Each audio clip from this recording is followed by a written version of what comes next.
illallah, la ilaha illallah, la maqsuda illallah, bismillahi tawakkalna alallah, la haula wala quwwata illa billah, astaghfirullahaladzim, astaghfirullahaladzim, astaghfirullahaladzim wa atubu ilaih. Al-Fatihah. A'udzubillahi minasyaitonir.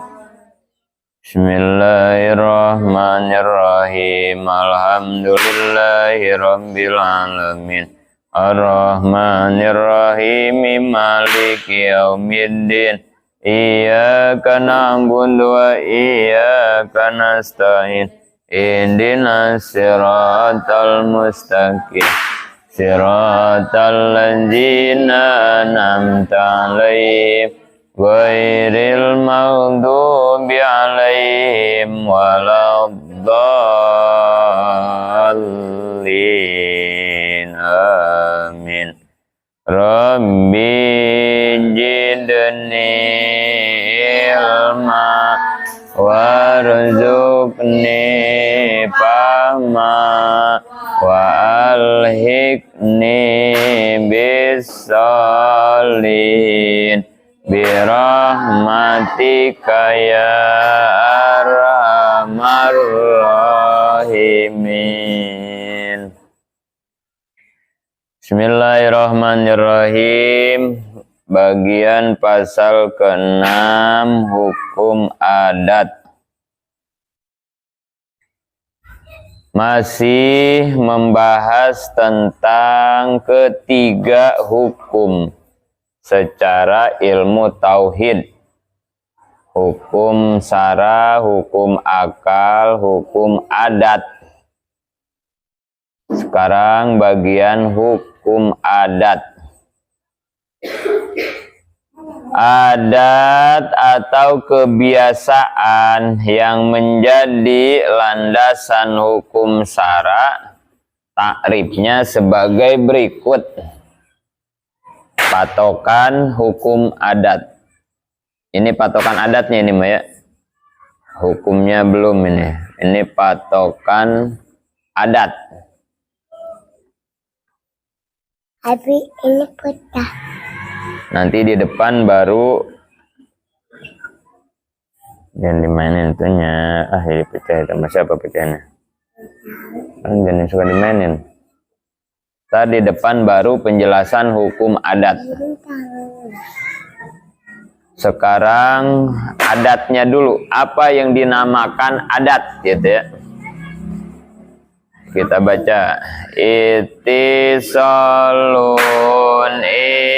indar tibati sababi wal musababi takarur ma'asihati tahalupihi wa adami tasirihi. Materi kata ittisolun yang berarti kontak persambungan. Maka sesuatu yang apabila antara penyebab dan musabab tidak saling berhubungan bukanlah adat. Seperti perkataan sebagian orang, karena ujung pagar menjorok ke rumah, pemilik rumah jadi sakit. Padahal antara ujung pagar dengan pemilik rumah berjauhan, tidak nyambung ya. Ketetapan tersebut adalah bid'ah. Poin pertama yang disebut adat harus ittisol. Nah, yang pertama ya. Jadi yang disebut adat itu pertama dia harus ittisol, harus nyambung. Antara apa? Antara sebab dan musabab. Ya. Jadi yang pertama harus ittisol dulu ya, harus nyambung. Kalau tidak nyambung bukan adat. Contoh, gara-gara pagar rumahnya ke jalan, madep ke jalan, maka katanya pemilik rumah jadi sakit-sakitan melulu. Nah, itu bukan adat ya. Karena antara pagar sama orang kagak nyambung gitu ya. Contoh-contoh kayak gitu bukan adat kayak begitu ya. Bahkan disebutnya bid'ah. Kalau adat mah antara sebab dan musababnya harus nyambung. Contoh, orang luka. Kenapa itu luka? Karena golok nempel sama badannya, kebacok gitu ya. Kan nyambung tuh, golok nempel ke badannya, kebacok, ke iris, terus luka. Nah, itu adat baru. Itulah yang disebut adat, harus begitu, harus ittisol. Atau orang sakit, minum obat, sembuh. Nah, itu adat juga begitu. Karena kan antara obat dengan badannya ittisol ya. Nyambung, nempel. Gitu ya. Nah, itu yang disebut adat. Gitu ya. Kemudian, indartibati sabab wal musabab. Yang berarti antara sebab dan yang disebabi ada kaitan. Irtibat itu artinya ada kaitan. Maka walaupun ada persambungan, tapi tidak ada kaitan, itu pun bukan termasuk adat. Contoh, orang pakai batu cincin Sulaiman, lalu orang tersebut jadi kaya. Itu ya. Ini nggak nyambung, bukan nggak nyambung, nggak ada kaitan, nggak ada irtibat. Nyambung apa kagak? Nyambung. Ittisol mah ittisol. Ya. Batu cincinnya kan dipakai sama orang itu, berarti kan ittisol ya, nempel antara batu cincin dengan orangnya. Terus tiba-tiba dagangnya jadi rame, misalnya gitu ya, dagangnya jadi laris gara-gara make batu Sulaiman. Ini ada irtibatnya nggak? Batu cincin sama laris dagangan nggak ada kaitan, ya, nggak ada irtibat. Batu cincin fungsinya kaitannya buat apa biasanya? Hiasan doang ya, batu cincin mah ya, bukan bikin usaha maju. Batu cincin mah ya, bukan itu kan fungsinya ya. Kalau yang bikin usaha maju apa biasanya?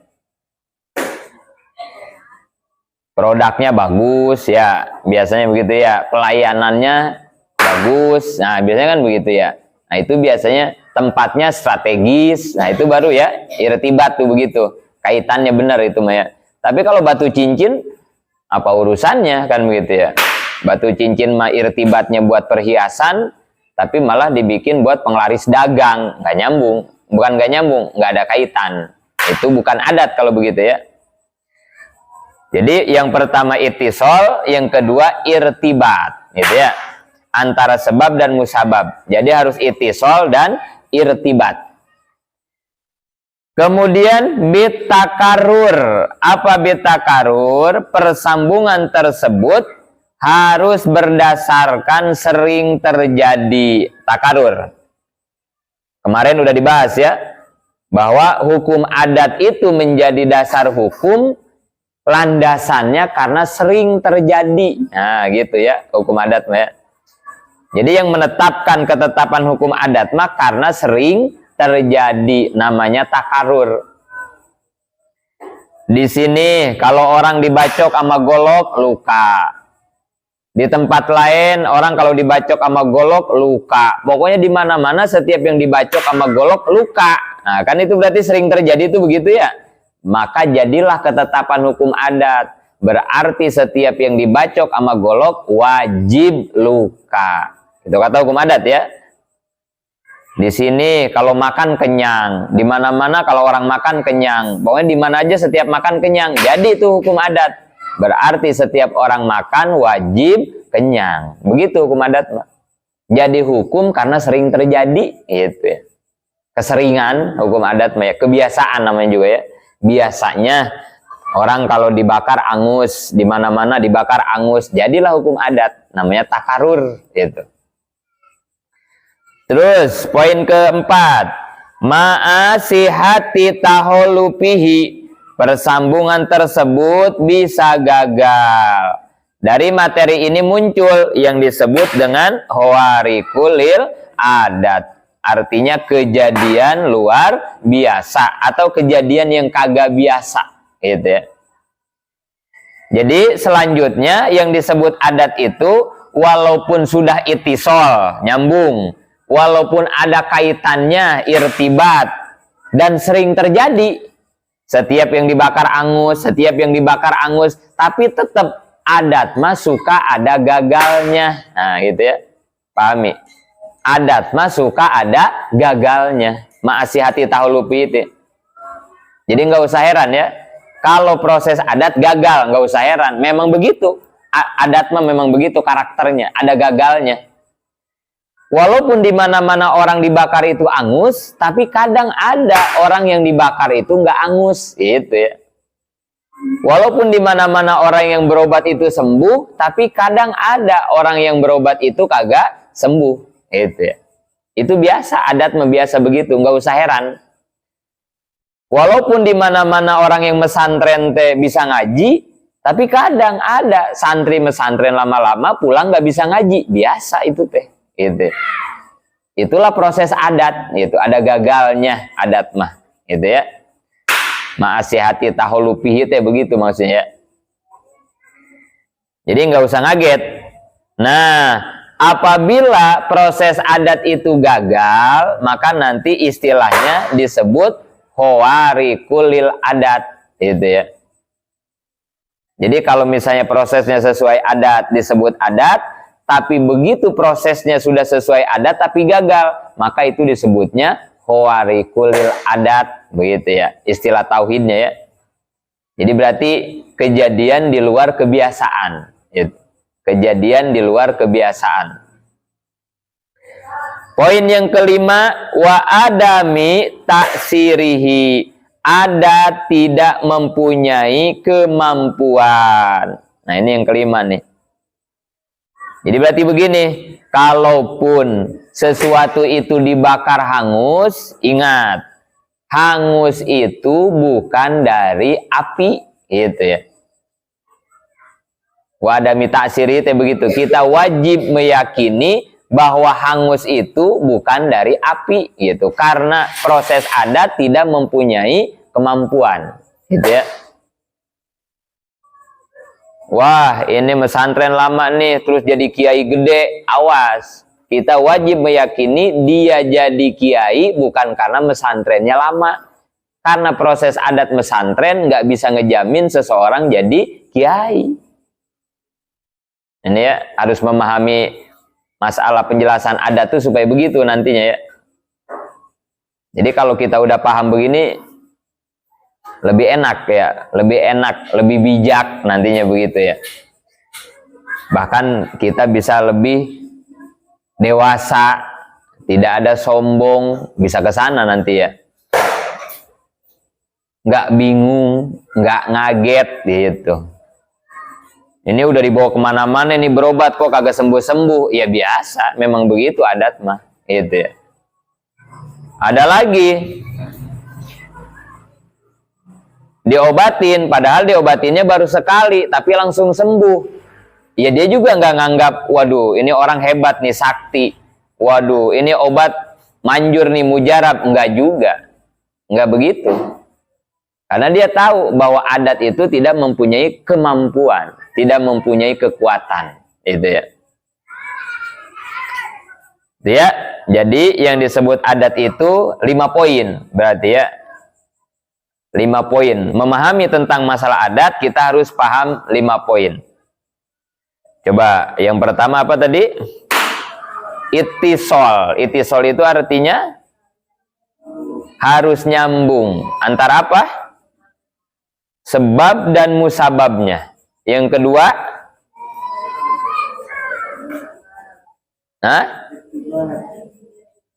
irtibat ya. Yang kedua, irtibat. Irtibat itu apa? Ada kaitan, ada fungsi ya. Ada kaitannya, ada fungsinya. Seperti misalnya api, fungsinya apa? Menghanguskan, kaitannya ya. Nasi fungsinya apa? Mengenyangkan. Obat menyembuhkan. Pisau melukai. Batu cincin menghiasi. Nah, itu irtibat tuh begitu ya. Jadi kalau nggak irtibat bukan adat gitu ya. Irtibat ya begitu. Yang ketiga apa? Takarur. Takarur itu sering terjadi. Adat mah harus begitu. Harus karena sering terjadi gitu. Sering terjadi. Keempat, ma'asyati tahulupihi, artinya bisa gagal. Proses adat bisa gagal. Nggak usah ngaget. Kalau proses adat gagal, nggak usah ngaget. Emang begitu dia. Nggak selamanya orang minum obat sembuh. Ada gagalnya nggak sembuh, gitu ya. Orang dibacok, ada juga nggak luka, gitu. Orang dibakar, nggak angus, biasa. Adat mah ya. Yang kelima, wadami tasirihi, artinya tidak mempunyai kekuatan proses adat mah ya. Artinya apa? Ketika proses adat itu berhasil, ingat, hasil itu bukan dari proses adat, gitu ya. Tetap hakikatnya mah dari Allah, gitu. Orang sakit minum obat sembuh bukan karena obat yang nyembuhin mah, tetap aja itu oleh Allah disembuhkannya, gitu ya. Perhatikan contoh nomor 2 pada halaman 7 tentang sunatullah. Nah, itu ya. Penjelasan tentang tidak ada daya upaya kemampuan adat tuh ya. Tadi di halaman 7 sudah dibahas di belakang. Kemudian takrif adat tersebut merupakan dasar hukum adat. Dan dari adat ini nanti lahirlah beberapa ilmu. Ini adat yang udah kita bahas nanti menjadi dasar hukum adat di depan ya. Dan dari sini pula nanti lahirlah beberapa ilmu pengetahuan dari proses adat yang tadi ya. Itisol, irtibat, takarur, dan seterusnya. Nanti akan melahirkan beberapa ilmu. Ada yang disebut ilmu nabatat. Ilmu tumbuh-tumbuhan. Flora disebutnya ya. Tentang masalah tumbuh-tumbuhan. Kemudian hayawanat, ilmu hewan. Fauna disebutnya ya. Tentang hewan, binatang-binatang. Nanti ada lagi tentang jamadat, hayat, atau disebutnya ilmu teknologi. Ilmu yang menggali tentang masalah perbatuan, perbumian gitu ya. Jamadat tuh teknologi lah. Bagaimana bisa melihat bintang. Nah, itu nanti adanya di ilmu teknologi kayak begitu ya. Bisa terbang, naik pesawat dan lain-lain banyak ya. Nanti ada lagi ilmu pertambangan. Geologi sebutnya ya, menggali isi bumi, perut bumi. Nah itu semua itu dari proses adat dasarnya mah. Lahir ilmu-ilmu tersebut itu ya. Dalam hal ini hukum syara menetapkan fardu kifayah kepada seseorang dari orang Islam harus menguasai ilmu tersebut. Maka hendaknya kita sebagai umat Islam harus menjadi pelopor menguasai ilmu tersebut. Nah, kemudian hukum mempelajari ilmu-ilmu yang di atas tadi, flora, fauna, ilmu teknologi, geologi, itu hukumnya fardu kifayah. Ini ya, yang kemarin sudah dibahas. Ternyata ilmu-ilmu di sekolahan mah semuanya ilmunya ilmu fardu kifayah. Ternyata ya. Malah yang fardu ain mah ilmunya semua yang ada di pesantren. Tapi di masyarakat malah terbalik. Lebih banyak yang ngejar ilmu fardu kifayah dibandingkan yang menggali ilmu fardu ain. Ya. Ini nih yang harus sering kita kompanyekan ke masyarakat kita, ke saudara kita, ke tetangga kita. Kenapa mereka seperti ini hari ini? Penyebabnya satu, karena nggak paham. Kenapa jadi mereka lebih mementingkan urusan sekolah, kuliah, les, segala macam kan begitu ya. Padahal itu semua ilmu fardu kifayah yang nggak semuanya harus bisa gitu. Nggak harus semuanya. Pasti jawabannya karena mereka nggak paham. Mana ada orang tua yang merasa menyesal, merasa rugi, anaknya nggak bisa tauhid, jarang ya. 1-2 lah palingnya orang tua yang ngerti ke hal itu ya. Kasihan kan mereka ya. Dan ini berat tanggung jawabnya sampai akhirat. Kalau ada orang tua yang anaknya nggak ngerti tauhid, fikih sama tasawuf, waduh, berat nanti pertanggungjawabannya di akhirat itu. Tapi ya tadi karena mereka tidak paham, jadi santai-santai aja akhirnya makan itu ya. Bahkan kadang pesantren mah dianaktirikan ya. Malah dianaktirikan kadang mah ya. Kalau buat sekolah mah, waduh, dibela-belain, urusan pengajian mah, wah gitu ya. Ini karena keterbatasan pemahaman mereka yang harus disampaikan kepada orang tua kita ya. Kemudian hukum adat wajib dihormat. Oleh karena ketetapan hukum adat menjadi landasan hukum syara, maka ketentuan-ketentuannya wajib dihormat. Seperti merokok akan menimbulkan penyakit kanker, maka sebaiknya tidak merokok. Atau bila terlalu banyak makan sambal akan menimbulkan sakit perut, maka jangan terlalu sering makan sambal dan lain-lain. Jadi begini, tadi udah dijelasin bahwa hukum adat itu kan nggak mempunyai kemampuan, kan gitu ya. Tadi itu ya, wa adami ta'sirihi. Hukum adat itu nggak punya kekuatan, nggak mempunyai hasil gitu. Jadi kalau ada orang yang angus, itu hakikatnya bukan karena api, bukan. Hakikatnya mah oleh Allah aja diangusin, gitu kan ya. Karena ada orang yang dibakar nggak hangus, ada ya. Tapi walaupun seperti itu, kita jangan sembrono. Kan adat mah nggak punya kemampuan, kan begitu ya. Akhirnya kita sembrono, melakukan sesuatu semaunya. Karena punya anggapan, adat mah kan nggak punya kemampuan inilah, gitu kan ya. Pagi-pagi udah minum es, kalau makan mie, sausnya setengah botol, misalnya begitu ya. Kenapa dia sembrono begitu? Karena kata dia, kan adat mah nggak punya kemampuan. Emang yang bikin mules saus, kan bukan? Iya benar memang. Yang bikin sakit perut itu bukan saus, bukan sambal, benar memang. Tetapi walaupun seperti itu adanya, tetap kita wajib menghormat adat. Gitu ya. Nah ini ya, yang harus dipahami nih. Ini rada ribet juga kan, kalau nggak pas nempatinnya mah ya, bisa salah nanti kita ya. Di sisi lain, proses adat itu tidak mempunyai kemampuan, tapi di sisi lain kita wajib menghormat adat. Ada dalilnya nggak? Ada. Surat Ar-Ra'd nih. Innallaha la yughayyiru ma biqaumin hatta yughayyiru ma bi anfusihim. Ayat ini disebut ayat syariat. Gitu ya. Jadi wajib kita syariat, berikhtiar teh wajib, menghormat adat teh wajib. Karena kata Allah, Allah tidak akan merubah nasib kaum kecuali kaum itu merubah sendiri. Gitu ya. Ini ayat syariat disebutnya. Kalau kamu sakit, pengen sembuh, ya berobat, gitu maksudnya ya. Allah nggak bakal bikin kamu sembuh kalau kamu tidak mau berobat.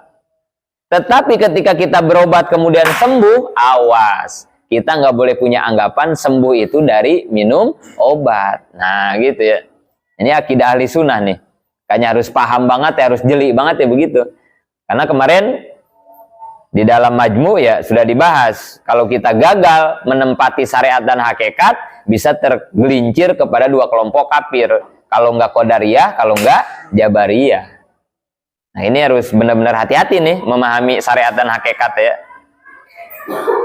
Namun demikian, ayat Allah yang berkaitan dengan hukum adat seperti tersebut di atas jangan diiktikadkan bahwa adat mempunyai daya cipta, mempunyai kekuatannya. Kenapa?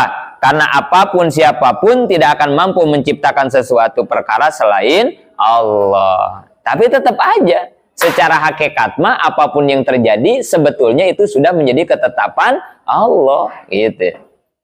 Nah, ini ayatnya namanya ayat hakikat ini ya. Kalau yang di atas disebutnya ayat syariat, kalau yang bawah At-Taubah 51 disebut ayat hakikat. Qul la yusibana illa ma kataballahu lana. Katakan Muhammad, tidak ada yang menimpa kamu kecuali semua sudah menjadi ketetapan Allah. Jadi hakikatnya mah semua itu karena kehendak Allah. Kamu sakit perut bukan karena makan cabai. Kamu pintar bukan karena kamu ngaji. Kamu luka bukan karena dibacok golok, misalnya begitu ya. Tetap hakikatnya mah semua oleh Allah gitu ya. Cuman kemarin hati-hati, urusan hakikat bukan untuk diucapkan. Hakikat mah cukup disimpan di dalam hati sebagai keyakinan. Dalam ucapan mah normal aja, kita biasa gitu ya. Ditanya, kenapa itu angus? Kebakar api, begitu dalam ucapan mah ya. Tapi ingat, di hati mah nggak boleh kita meyakini dibakar angus itu karena dibakar api, jangan.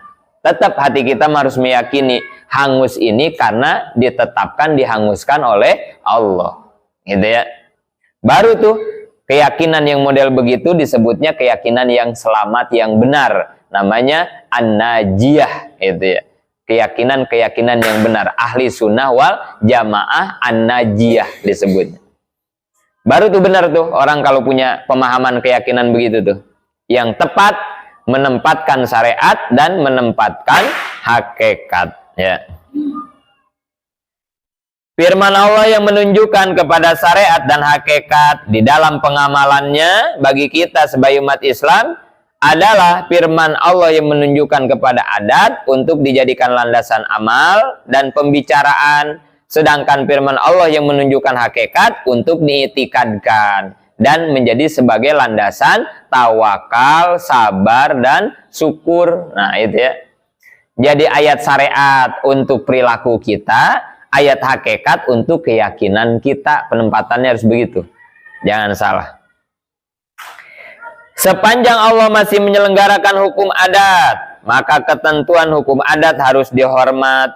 Namun apabila Allah tidak menyelenggarakan hukum adat, Allah tidak mentaklif untuk menjalankan ketetapan hukum adat, melainkan memerintahkan untuk bertawakal secara penuh kepada Allah disertai dengan sabar dan syukur.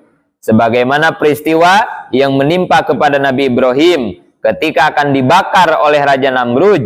Di hadapan Nabi Ibrahim tidak nampak lagi perjalanan syariat atau hukum adat untuk dapat menghindar dari kezaliman Raja Namrud. Di saat seperti ini, Nabi Ibrahim berserah diri secara bulat kepada Allah, tawakal. Di hatinya meyakini bahwa api tidak mempunyai kemampuan sedikit pun untuk menciptakan hangus dan panas. Hanya Allah lah yang mampu mewujudkan perkara.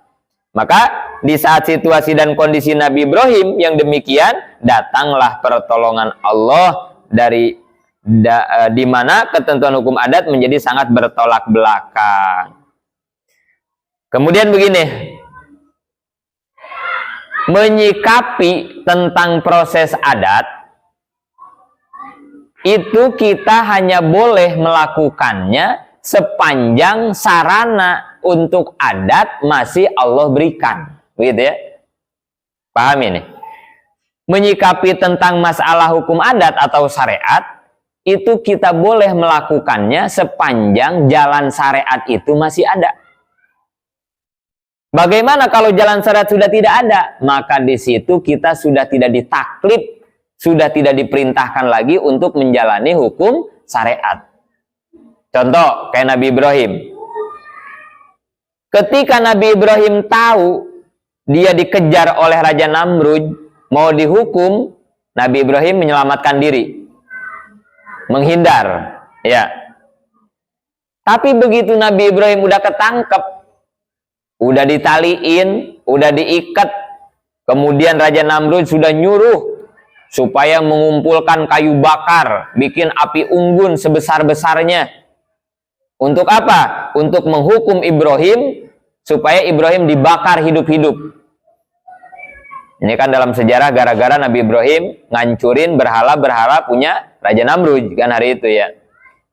Akhirnya dicari kan Nabi Ibrahim sama Raja Namrud, ketangkep, diikat, udah nggak bisa ngapa-ngapain, api udah dihidupin. Nah, berarti dalam situasi itu jalan syariat udah habis, ya.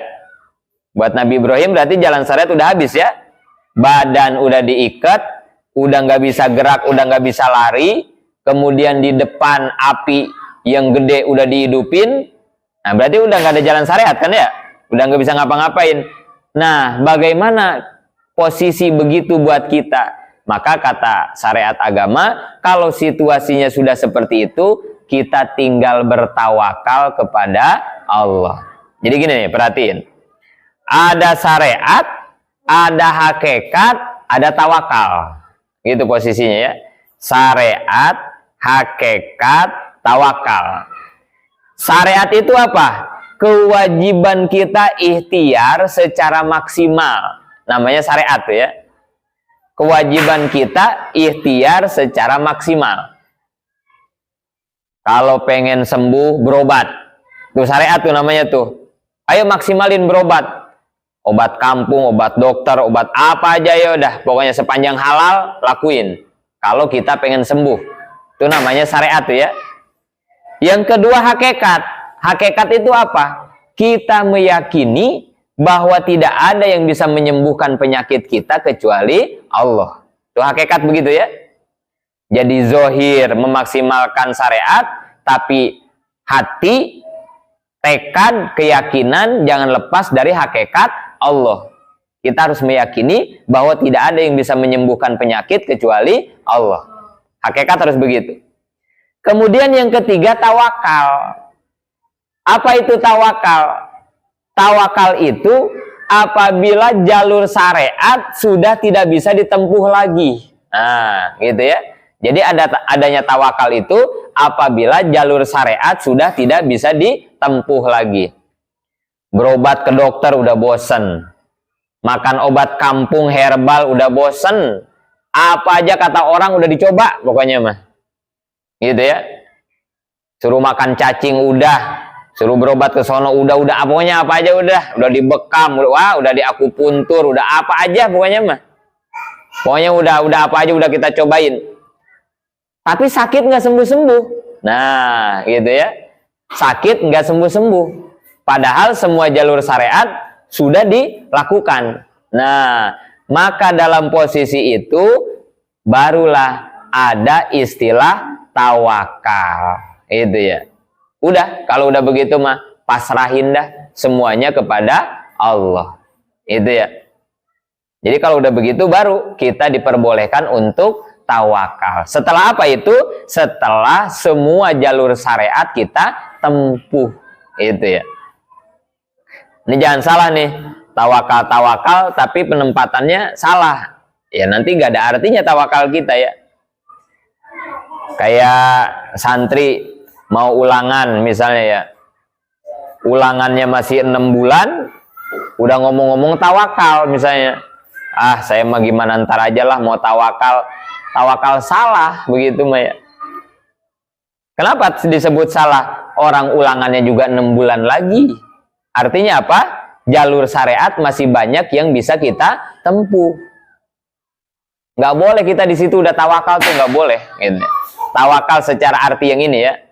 Harusnya gimana? Maksimalin ikhtiar kita, ngapalin. Kalau ada logat ketinggalan nyusulin. Kalau ada yang nggak ngerti pelajaran tanyain. Orang masih 6 bulan kok, kan itu ya. Nggak boleh pasrah, gitu, nggak boleh tawakal, masih 6 bulan mah. Nah, kalau sudah kita tempuh semua jalur syariat, udah ngapalin, udah nulis, udah belajar, udah nanya, udah segala macem, sampailah kita di hari ulangan. Semua santri udah kumpul di aula, buku-buku pelajaran udah dikumpulin, duduk antara teman sudah dikasih jarak, waktu ngapalin udah nggak ada, lembaran soal udah dibagiin. Kira-kira kalau udah begitu masih bisa nyariat apa enggak? Udah nggak bisa. Nah disitulah baru kamu bilang ini tawakaltu ala Allah. Tuh baru bener begitu ya. Udah ya Allah, saya kemarin ngapalin 6 bulan udah maksimal. Sekarang saya waktunya ujian. Saya meyakini ya Allah, kemarin saya ngapalin 6 bulan itu nggak ngejamin saya bisa ngisi soal, nggak bisa ngejamin ya. Jerih payah kita ngapalin nggak bisa ngejamin kita bisa ngisi soal, enggak kan ya? Itu makan proses adat, ya. Nah itu menempati hakikat berarti di situ ya. Kita meyakini bahwa jerih payah kita selama 6 bulan nggak bisa menjamin dan menolong kita ngisi ujian, enggak. Kita serahin itu. Itu semua karena Allah kan hakikatnya mah ya, bisa enggaknya mah ya. Nah, maka di situ saya pasrah, saya tawakal kepadamu ya Allah. Nah, gitu tuh. Itu baru tawakal bener. Nabi Ibrahim juga sama. Udah nggak bisa ngapa-ngapain, ya udah.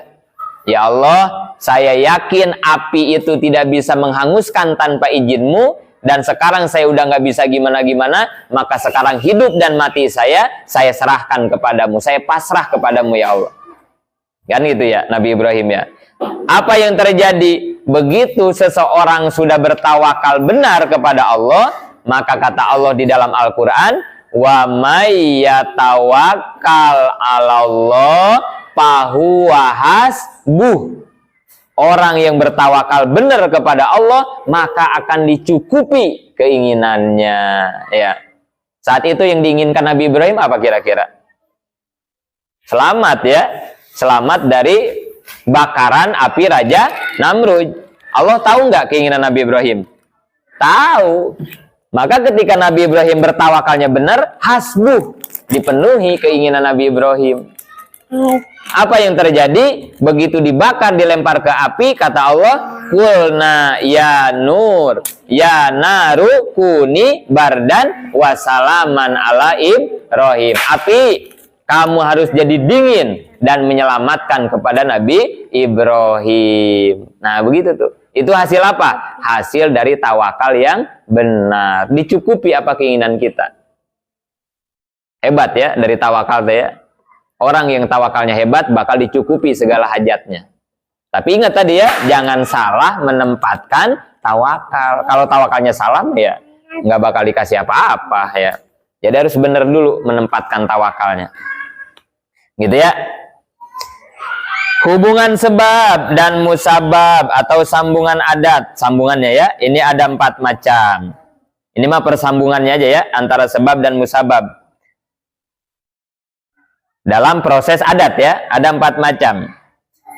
Pertama, ada kepada ada. Seperti adanya rasa kenyang karena adanya makan. Ya, itu berarti ada kepada ada. Yang kedua, ada kepada tidak ada. Seperti adanya selimut, maka tidak ada rasa dingin. Ini prosesnya aja ya, supaya lebih gampang memahami dari proses adat gitu ya. Yang ketiga, tidak ada kepada ada. Contoh, tidak ada selimut, maka ada dingin. Yang keempat, tidak ada kepada tidak ada. Contoh, tidak makan, maka tidak ada kenyang. Nah, prosesnya begitu. Gampang ya? Bareng. Ada kepada ada. Contoh, ada kenyang, ada makan. Ada kepada tidak ada. Contoh, ada selimut, tidak ada dingin. 3, tidak ada kepada ada. Contoh, tidak ada selimut, ada dingin. 4, tidak ada kepada tidak ada. Contoh, tidak makan, tidak ada kenyang. Nah, itu ya. Coba bintang. Ada kepada tidak ada. Apa contohnya? Ada selimut, nggak ada dingin ya. Kalau kita pakai selimut nggak dingin ya, gitu ya. Nah, tim tidak ada kepada tidak ada. Apa contohnya?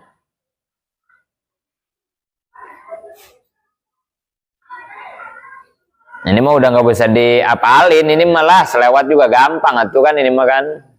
Nih contohnya nih Fikri. Nih Fikri bisa nih, Epik. Tidak ada kepada tidak ada kayak apa contohnya Epik?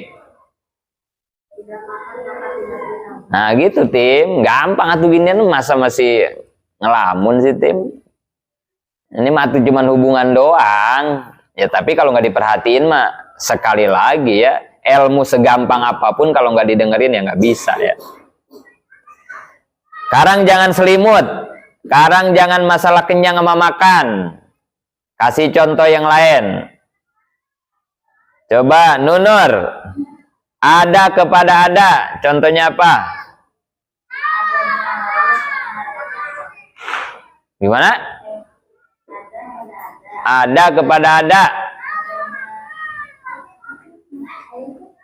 Ya jangan yang susah nyari contohnya tuh, yang gampang aja. Ada kepada ada.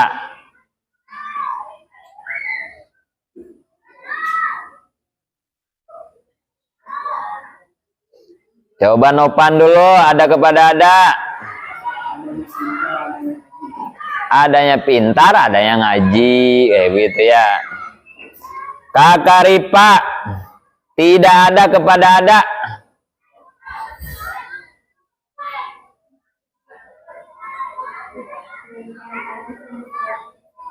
Hah?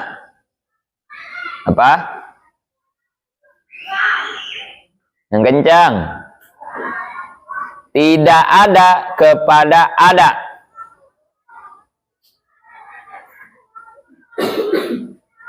Apa?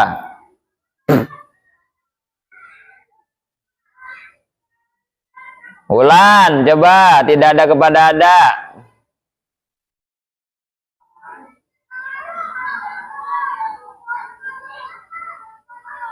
Banyak contohnya, masa puyang.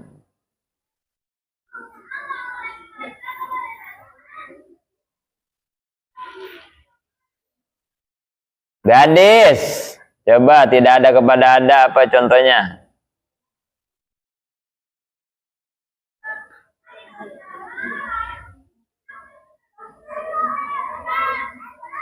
Masa puyeng sih, kan banyak ini mah contohnya proses adat kan ini mah.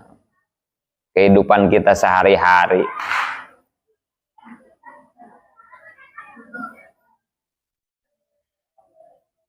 Siapa yang bisa?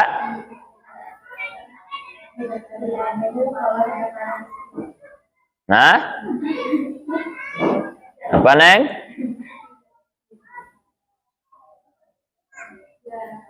Tidak ada kepada ada. Apa? Tidak ada, jangan cahaya tuh. Cahaya sama gelap mah jadi ini. Tidak ada lampu atau ya. Tidak ada lampu maka ada gelap gitu. Jangan cahayanya ya. Tidak ada lampu maka ada gelap kan gitu. Banyak lah.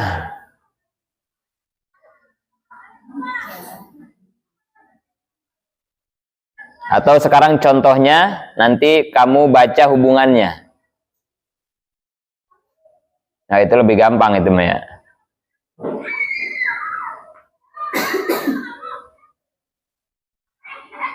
Ada sembuh karena ada obat. Nah itu lebih gampang lah begitu ya. Ada kepada ada berarti kan. Ya gitulah banyak kan.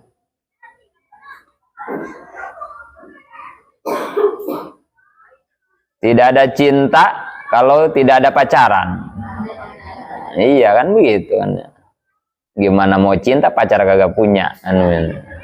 Tidak ada kepada A, tidak ada. Banyak lah. Ada pula sebutan adat yang bukan hukum adat. Nah, ada lagi istilah ya. Adat tapi bukan hukum adat. Seperti adat yang artinya akhlak, budi pekerti, kelakuan. Contoh, si Jaid akhlaknya atau adatnya pemarah. Itu ya. Itu mah adat yang artinya akhlak. Itu mah ya. Yang kedua, adat yang berarti kelakuan kaum. Kebiasaan. Contoh, orang Bali apabila membawa botol suka ditaruhnya di atas kepala. Itu adat juga ya. Adat di Bali ya gitu. Kalau bawa sesuatu teh ditaruhnya di atas kepala. Itu mah bukan hukum adat. Itu mah adat yang disebut kebiasaan budaya.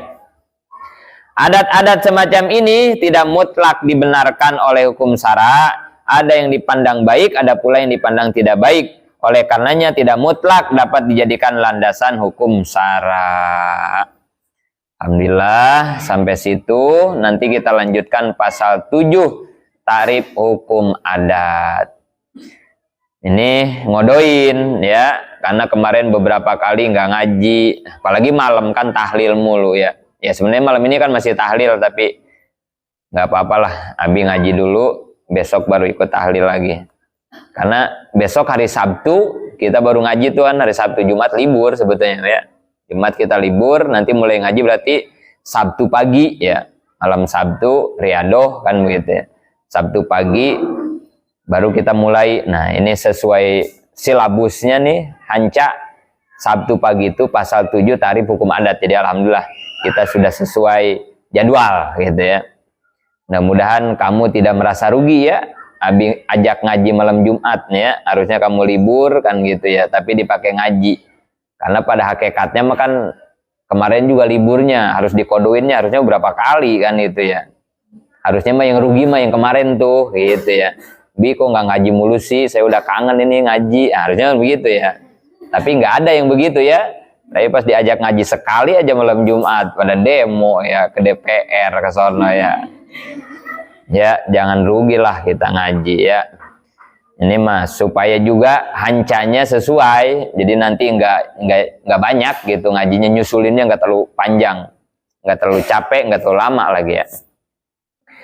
Nafanallahu biulumim amin. Wallahu alam bisawab. Rabbin pana bimalam kana. Rabbi alimna allazi anfa'una. Rabbi pakina